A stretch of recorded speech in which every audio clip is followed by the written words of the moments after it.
Hey, what's up, you guys? Bloody Jacob here to talk about my top 10 men's wrestlers of all time. I did my top 10 women a little while ago. I meant to get into this one a little sooner than now, but life will be life. But anyhow, I'm going to give you a rundown of my personal favorites of all time. I've been wrestling in all my life. So respect my opinion, I'll respect yours, and this is going to be uniquely mine. Before we get into it, there are a few honorable mentions I want to go over. Some obvious ones like Undertaker and Stone Cold that any other day could weave onto my list somehow. But just for now, not on my personal list, even though I love them about as much as anyone. You also have people like Braun Strowman, who I love. It just sucks how improper his booking's been over the last years. I feel like if he's been booked better, he could someday make it onto this list. He still very well could. You have guys like Samoa Joe, who I've always thought is one of the very best. You have guys like Rhino and Jeff Hardy, and I could go on and on. Eddie Guerrero, there's no one like him ever again. Batista, John Cena, Yokozuna.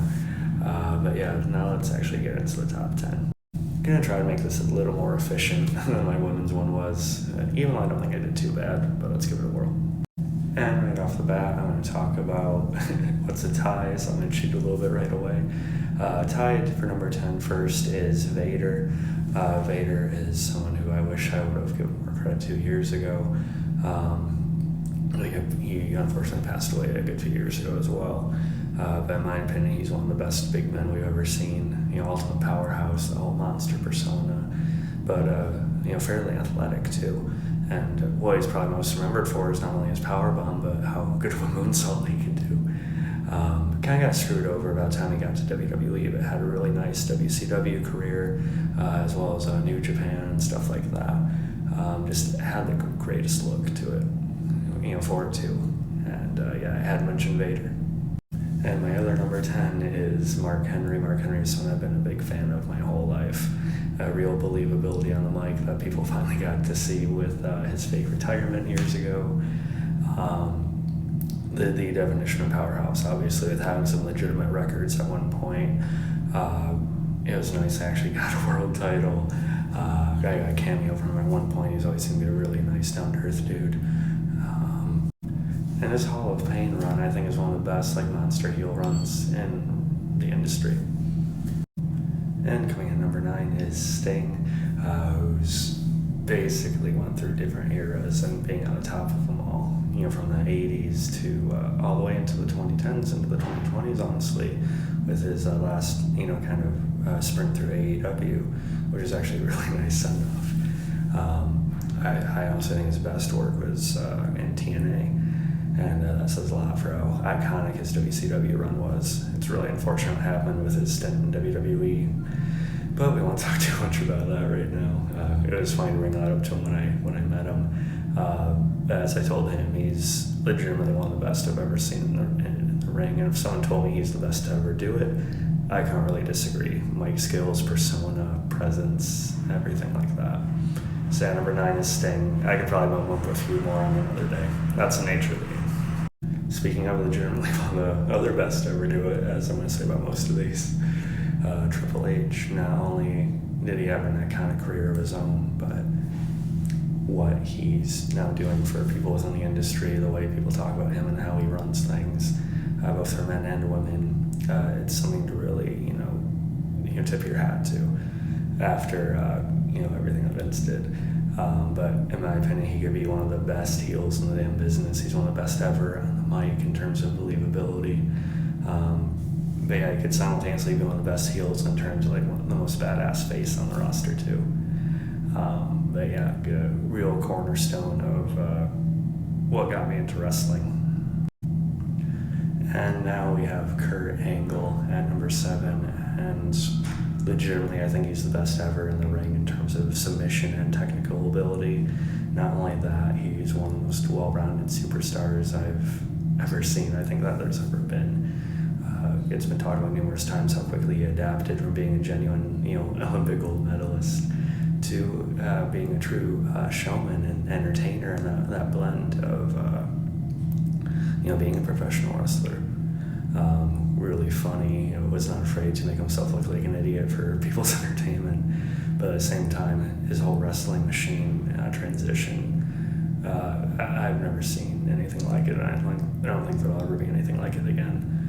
Best wrestling work was probably in TNA as well, which says something because he had a lot of memorable clashes in WWE with The Rock and Taker, everything like that. So yeah, Angle has to be mentioned in anyone's all-time list, in my opinion. The internet loves to hate him, but the arenas and the audiences themselves can't stop reacting and chanting his name, and that is Goldberg. I've always loved Goldberg. One of the most entertaining and just really awesome to watch in the ring. He has always served his purpose, and what's made him as successful as he is I think kind of carried him into a way that more people need to talk about. Perhaps at his peak, at least the best speaker in the business. Actually, you have to be pretty entertaining on the mic as well. People say, he can't go for more than a few minutes. I've thoroughly enjoyed a lot of his WWE matches, especially the ones from the early 2000s. And even that final one he had with Bobby Lashley a while ago was solid as well. But yeah, it's just funny, the internet tries to deny Goldberg, and then he gets the reactions he gets every time he shows up. But yeah, 6 is Goldberg. And coming in number 5 is Randy Orton. Like Triple H, another guy that can play the heel part so well, but then be like the coolest, most badass, good guy you could ask for as well. Maybe the smoothest guy in the ring of the last 15 years. He's got so good on the mic over the years as well. He can have a really solid match with anybody. Along with the RKO just being the most viral type of finisher you could ask for. RKO out of nowhere. Wrestling wouldn't be what it is today to me without Randy Orton. And wrestling really wouldn't be what it is today without The Rock, and that's why I'm putting The Rock at number 4. As a kid, there's almost no match more entertaining than just seeing The Rock on the mic. And he was always really smooth and really engaging to watch in the ring too. I don't care what anyone says. His persona, his presence only grew greater over the years. What he did recently with the final boss shtick, so well done, so seamless in terms of his character work on that end. It's no wonder he became one of the highest paid stars in Hollywood as soon as he left WWE, or at least pretty soon after. Anyhow, I'm happy whenever he turns up. His influence, I think, can't be exaggerated. And truly one of the best ever on the mic. So yeah, number 4 is The Rock, and if you really can't recognize that, know your role. And at number 3 is someone who has gone away too soon, and it hurts me. I keep telling people I miss him about as much as he can, someone you didn't actually know, and that's Bray Wyatt. I remember him being Husky Harris and being so proud of him when he came with the Bray Wyatt character and the success he achieved with that. The documentary is great, by the way. Wyndham Rotunda, still insane to me that he's not here anymore. His mic work, his character work was absolutely legendary. I love every second he's in the ring. There's no one that really, almost no one else that could really do that for me.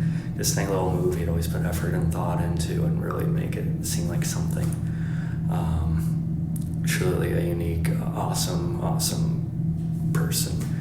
From everything I've seen and everything he's left on the industry. On another day, he could be 2 or even 1. Maybe someday he will be. Number 2 for now, though, for me is Edge, Adam Copeland. I remember being so happy when he came back, and the run he's had since then has been been the best work of his career, both in WWE and AEW. One of the best ever on the mic, in my opinion, as well.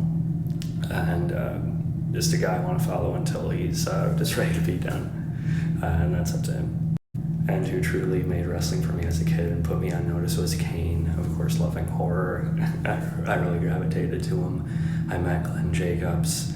I may not agree with his politics, but he's treated me better than anyone else has. He's just a great dude in person, and everything he's done, it's stuck with me and is a big part of my life. A hero of mine then and now. It's probably always going to be Kane for me.